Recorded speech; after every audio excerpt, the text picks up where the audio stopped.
आपकी खबर, आपका अधिकार। आप देख रहे हैं एमपी रिपोर्ट न्यूज। नमस्कार, मैं हूं कृष्णा पंडित और आप देख रहे हैं MP report news. MP report news में आपका हार्दिक स्वागत है। आइए चलते हैं आज की ताजा खबरों की ओर। प्रधानमंत्री नरेंद्र मोदी के ऑस्ट्रेलिया दौरे का आज अंतिम दिन। दौरे के अंतिम दिन पीएम मोदी सिडनी में अपने ऑस्ट्रेलियाई समकक्ष एंथनी एल्बनीज़ी के साथ उन्होंने द्विपक्षीय वार्ता की। दोनों नेताओं ने विभिन्न द्विपक्षीय और वैश्विक मुद्दों पर बातचीत की। प्रधानमंत्री नरेंद्र मोदी और ऑस्ट्रेलियाई प्रधानमंत्री एंथनी एल्बनीज़ी सिडनी में दोनों देशों के बीच समझौता ज्ञापनों के आदान प्रदान के साक्षी बने। सिडनी में संयुक्त वार्ता को संबोधित करते हुए प्रधानमंत्री मोदी ने कहा कि भारत ऑस्ट्रेलिया संबंध T20 मोड में आए। अगले दशक में अपने समकक्ष एंथनी एल्बनीज़ी के साथ अपनी व्यापक रणनीतिक साझेदारी को नई ऊंचाइयों पर ले जाने की बात की। नए क्षेत्रों में आपसी सहयोग की संभावनाओं पर विस्तार से चर्चा की। पीएम मोदी ने बताया कि आज खनन और महत्वपूर्ण खनिज के संबंध में अपने रणनीतिक सहयोग को आगे बढ़ाने पर सकारात्मक चर्चा हुई। नवीकरणीय ऊर्जा में सहयोग के लिए ठोस क्षेत्र की पहचान की।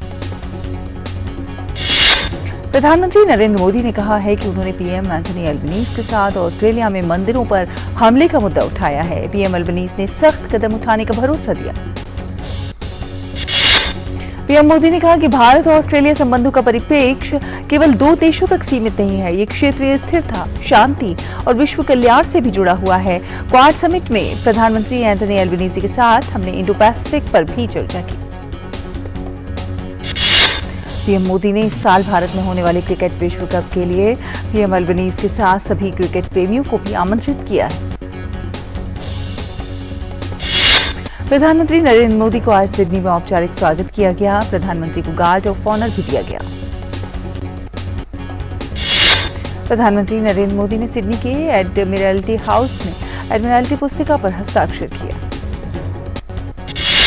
सिडनी में प्रधानमंत्री नरेंद्र मोदी और ऑस्ट्रेलिया के गवर्नर जनरल डेविड हर्ले के बीच मुलाकात हुई। दोनों नेताओं ने कई अहम विषयों पर चर्चा की। द्विपक्षीय वार्ता के बाद दोनों प्रधानमंत्रियों ने चहलकदमी करते हुए बात की। प्रधानमंत्री नरेंद्र मोदी ने ऑस्ट्रेलिया के नेता विपक्ष से भी मुलाकात कर तमाम विषयों पर चर्चा की। ऑस्ट्रेलिया के सिडनी में पीएम मोदी का मेगा शो रोज बैंक एरिना स्टेडियम में 20,000 से अधिक भारतीयों को किया संबोधित। पीएम मोदी ने भारत की विकास यात्रा का किया जिक्र। कहा, भारत और ऑस्ट्रेलिया के बीच आपसी विश्वास और सम्मान पर आधारित संबंधों के पीछे है भारतीय समुदाय का प्रमुख योगदान। प्रधानमंत्री ने ब्रिस्बेन में भारत का नया वाणिज्य दूतावास खोलने की भी घोषणा की। उन्होंने कहा कि भौगोलिक दूरी और अलग अलग जीवन शैलियों के बावजूद योग और क्रिकेट ने दोनों देशों के लोगों को युगों युगों से जोड़े रखा है। भारतवंशियों के कार्यक्रम में ऑस्ट्रेलियाई पीएम एंथनी एल्बनीज़ी ने पीएम मोदी की जमकर तारीफ की। पीएम मोदी को बताया बॉस। कहा, उनका स्वागत करना सौभाग्य की बात। ऑस्ट्रेलियाई अखबारों के पहले पन्ने पर प्रधानमंत्री नरेंद्र मोदी की तस्वीर नजर आई। ऑस्ट्रेलिया के ज्यादातर अखबारों में पीएम मोदी ने बटोरी सुर्खियां। राष्ट्रपति द्रौपदी मुर्मू आज से झारखंड के 3 दिवसीय दौरे पर। बाबा नगरी देवघर में पूजा अर्चना के साथ महामहिम के दौरे की शुरुआत होगी। देवघर में उनके आगमन को लेकर विशेष तैयारियां। राष्ट्रपति आज रांची में झारखंड उच्च न्यायालय के नए भवन का उद्घाटन करेंगी। क्षेत्रफल की दृष्टि से ये भारत का सबसे बड़ा हाईकोर्ट परिसर होने जा रहा है। राष्ट्रपति कल खूंटी में जनजातीय मामलों के मंत्रालय द्वारा आयोजित एक महिला सम्मेलन को संबोधित करेंगी। राष्ट्रपति का संबोधन लोगों में नई ऊर्जा का संचार और प्रेरणा देने का काम करेगा। बेंगलुरु में आज G20 व्यापार और निवेश कार्य समूह की दूसरी बैठक का औपचारिक रूप से उद्घाटन होगा। केंद्रीय वाणिज्य उद्योग राज्य मंत्री अनुप्रिया पटेल करेंगे विश्व व्यापार संगठन सुधार का विषय को तकनीकी सत्र में चर्चा के लिए शामिल किया जाएगा।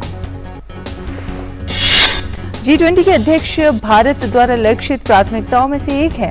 इन विचार विमर्शों का बल WTO के मूलभूत सिद्धांतों की पुष्टि करने पर होगा, जैसे कि मराकश समझौते और इसके बहुपक्षीय व्यापार समझौतों में निहित है। वहीं नॉलेज पार्टनर द्वारा इस विषय पर एक प्रस्तुति भी दी जाएगी। बैठक के दूसरे और तीसरे दिन कागजी दस्तावेजों के डिजिटलीकरण से संबंधित डिलीवरेबल्स पर प्रस्तुतियां दी जाएंगी। बिल ऑफ लैंडिंग तथा सर्टिफिकेट ऑफ ऑरिजिन संवाद में शामिल। वहीं G20 का एक प्रतिनिधिमंडल मुंबई में भी है। मुंबई में G20 के मेहमानों के लिए गेटवे ऑफ इंडिया पर डिजिटल साउंड शो का आयोजन किया गया। शो के जरिए विदेशी डेलीगेट्स को छत्रपति शिवाजी महाराज की वीरता और उनके जीवन को जानने और समझने का मौका मिला। गेटवे ऑफ इंडिया पहुंचने पर मेहमानों का पारंपरिक ढंग से शानदार स्वागत हुआ। जम्मू और कश्मीर के श्रीनगर में आयोजित 3 दिवसीय G20 टूरिज्म वर्किंग ग्रुप की बैठक का आज अंतिम दिन। 3 दिवसीय बैठक में हरित पर्यटन, डिजिटलीकरण, कौशल पर्यटन, सूक्ष्म, लघु और मध्यम उद्यम के साथ विभिन्न पर्यटक स्थलों जैसे प्राथमिकता के 5 क्षेत्रों पर हुई चर्चा। इस बैठक में शामिल होकर 15 से ज्यादा देशों के 60 से ज्यादा विदेशी प्रतिनिधियों ने श्रीनगर में देश की पर्यटन और सांस्कृतिक धरोहर को देखा।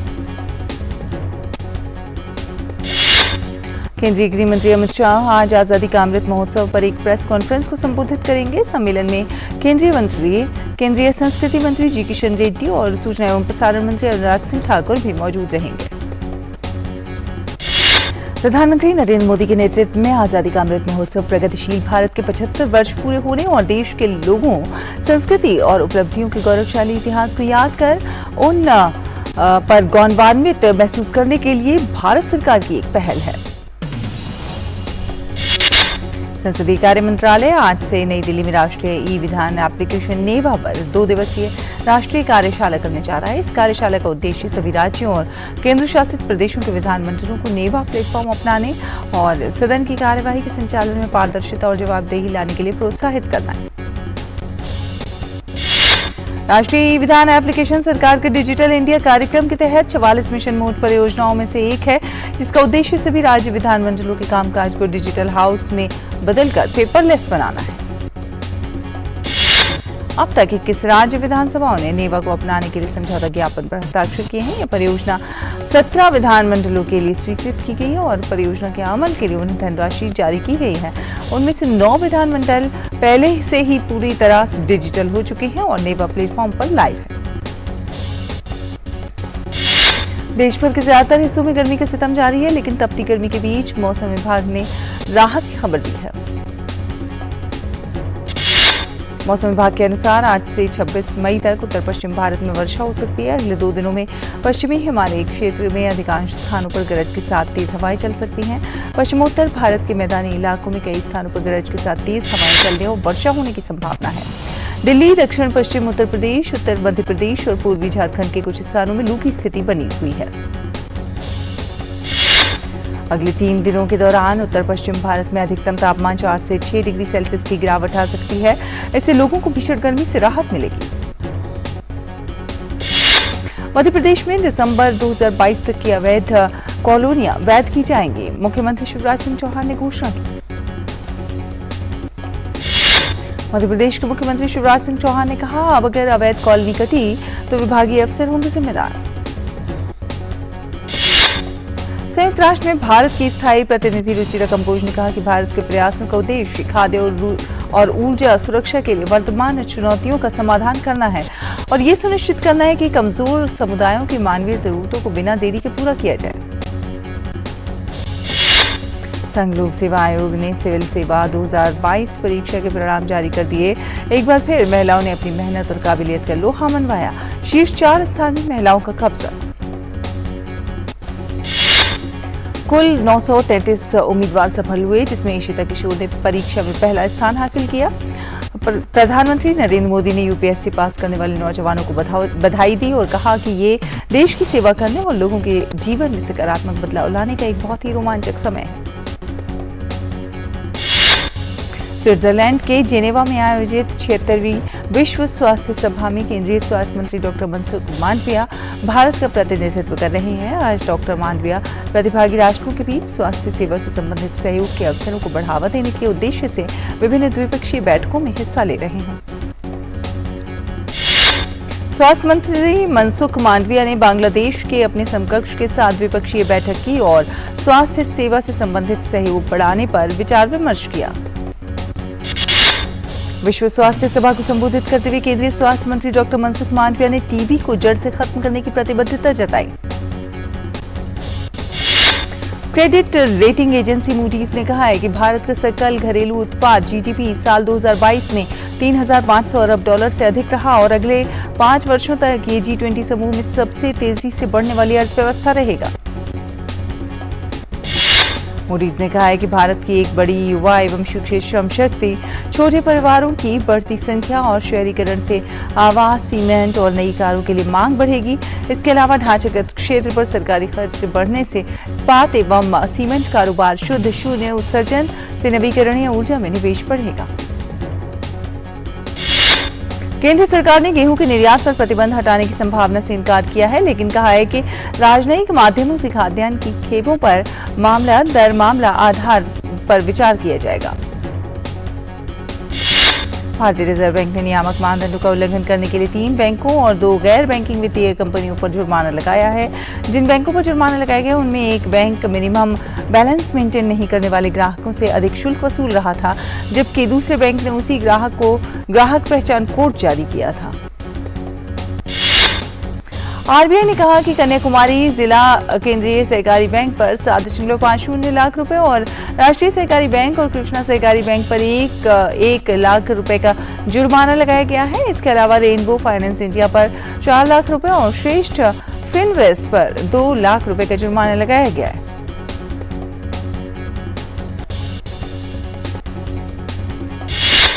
निजी क्षेत्र की बिजली उत्पादक कंपनी JSW एनर्जी का मार्च में सप्ताह बीते वित्त वर्ष की चौथी तिमाही का एकीकृत शुद्ध लाभ 68% घटकर 272 करोड़ रुपए रह गया। इससे पिछले वित्त वर्ष की समान तिमाही में कंपनी ने 864 करोड़ रुपए का एकीकृत शुद्ध लाभ कमाया था। वाणिज्यिक वाहन विनिर्माता अशोक लेलैंड का जनवरी-मार्च 2023 की तिमाही में एकीकृत शुद्ध लाभ 5 गुना होकर 802.71 करोड़ रुपए पर पहुंच गया। इससे पिछले वित्त वर्ष की चौथी तिमाही में कंपनी का एकीकृत शुद्ध लाभ 157.85 करोड़ रुपए रहा था। इनकम टैक्स विभाग ने वित्त वर्ष 2022-23 और असेसमेंट ईयर 2023-24 के लिए ऑनलाइन आयकर रिटर्न भरने के लिए ऑनलाइन ITR 1 और ITR 4 फॉर्म जारी कर दिया है। सार्वजनिक क्षेत्र की सेंट्रल कोलफील्ड्स लिमिटेड CCL के चेयरमैन एवं प्रबंध निदेशक PM प्रसाद ने कहा कि बिजली उत्पादन में इस्तेमाल होने वाले नॉन कुकिंग ऑयल कोयले के आयात में वित्त वर्ष 2025-26 तक बड़ी कमी आने की संभावना है। बजाज इलेक्ट्रिकल्स ने बताया है कि बीते वित्त वर्ष की चौथी तिमाही में उसका शुद्ध लाभ 34.08% बढ़कर 51.85 करोड़ रुपए हो गया। एक साल पहले की इसी अवधि में उसका शुद्ध लाभ 38.67 करोड़ रुपए था। पाकिस्तान में राजनीतिक उथल-पुथल थमने का नाम नहीं ले रही है। मंगलवार को भ्रष्टाचार रोधी एजेंसी ने पूर्व प्रधानमंत्री इमरान खान से भ्रष्टाचार के आरोपों पर पूछताछ की। इमरान खान के वकील ने कहा कि इमरान खान ने अपने ऊपर लगे आरोपों का खंडन किया है। इमरान खान का कहना है कि उन पर भ्रष्टाचार के आरोप गढ़े गए हैं और तलब है कि इमरान खान को 9 मई को गिरफ्तार किया गया था, जिसके बाद उनके समर्थकों ने व्यापक विरोध प्रदर्शन किया। इमरान खान की पत्नी भी भ्रष्टाचार के आरोपों का सामना कर रही हैं, लेकिन एजेंसी ने अभी तक उनसे पूछताछ नहीं की है। इमरान और उनकी पत्नी पर आरोप है कि एक धर्मार्थ ट्रस्ट के जरिए एक रियल एस्टेट टाइकून से रिश्वत के रूप में उन्होंने लाखों डॉलर की जमीन मिली थी। पाकिस्तान के पूर्व विदेश मंत्री और इमरान खान की पाकिस्तान तहरीक-ए-इंसाफ पार्टी के उपाध्यक्ष शाह महमूद कुरैशी को रावलपिंडी की एक जेल से रिहा किए जाने के कुछ देर बाद ही मंगलवार को दोबारा गिरफ्तार कर लिया गया। इमरान खान के शासन में 2018 से 2022 तक पाकिस्तान के विदेश मंत्री थे कुरैशी।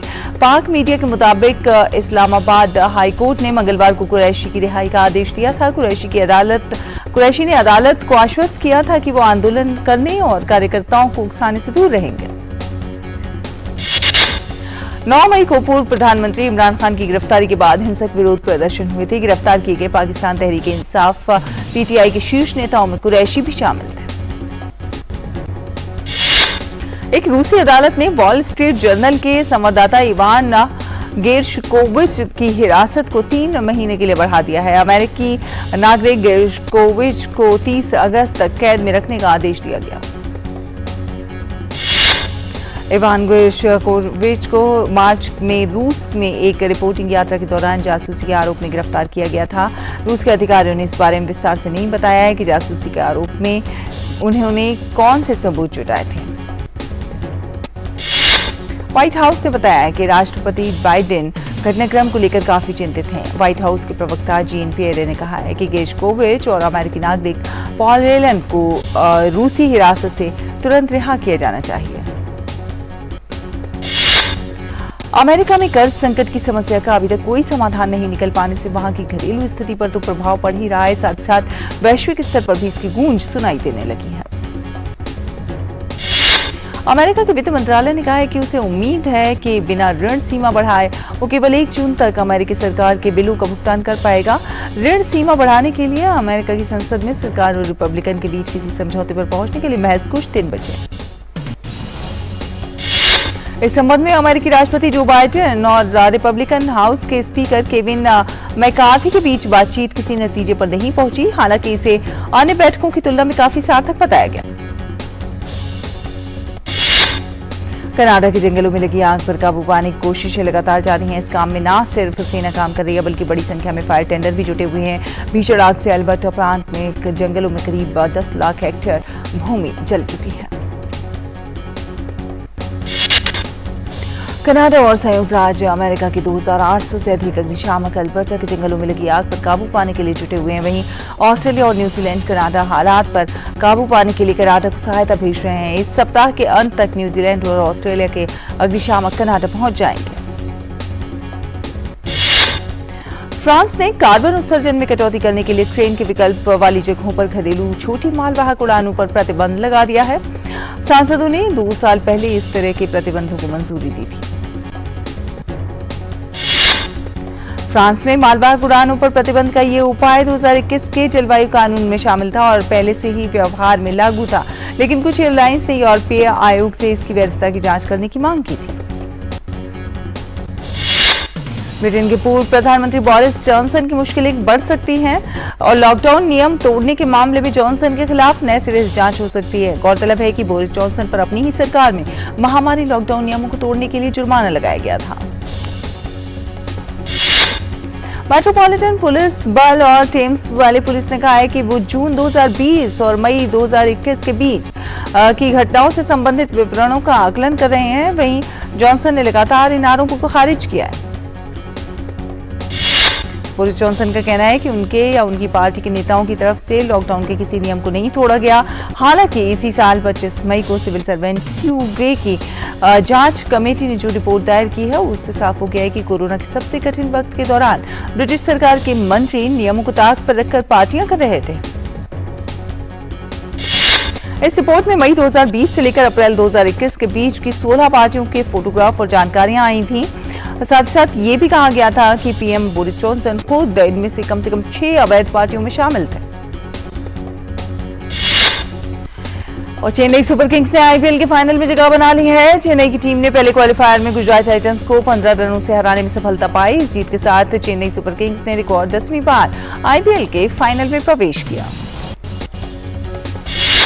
चेन्नई से जीत के लिए मिले 173 रनों के लक्ष्य का पीछा करने उतरी गुजरात टाइटंस की पूरी टीम 20 ओवर में 157 रन बनाकर आउट हो गई। हार के बावजूद गुजरात के पास अभी फाइनल में पहुंचने का एक और मौका है।